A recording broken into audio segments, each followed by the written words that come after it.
আসসালামু আলাইকুম। Welcome to Nihas mom kitchen.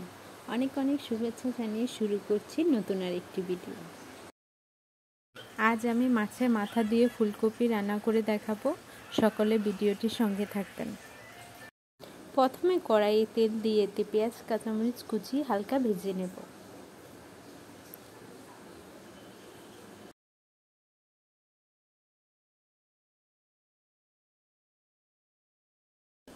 কিছুক্ষণ ভাজার পর দিয়ে দেব 1 চামচ রসুন বাটা,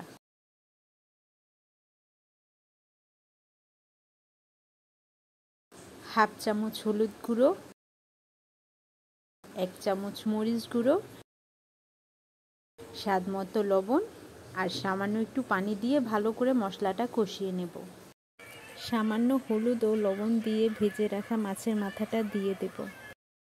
আপনারা যদি আমার চ্যানেলে নতুন হয়ে থাকেন তাহলে চ্যানেলটি সাবস্ক্রাইব করে বেল বাটনে ক্লিক করে রাখবেন। মশলাটা ভালো করে কষানো হয়ে গেলে এতে আমরা দিয়ে দেব ধুয়ে রাখা ফুলকপি ও আলু। এখন বেশ কিছুক্ষণ সময় নিয়ে কষাবো।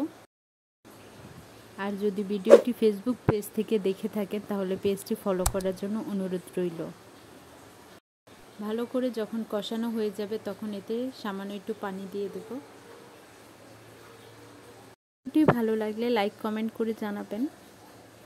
ঝোলটা যখন কমে আসবে তখন আমরা এতে ধনেপাতা কুচি দিয়ে নামিয়ে ফেলব। আশা করি ভিডিওটি সকলের কাছে ভালো লেগেছে। ধন্যবাদ। পরবর্তী ভিডিও দেখার জন্য আমন্ত্রণ জানিয়ে এখানেই বিদায় নিচ্ছি। আল্লাহ হাফেজ। ভালো থাকবেন সবাই। আসসালামু আলাইকুম।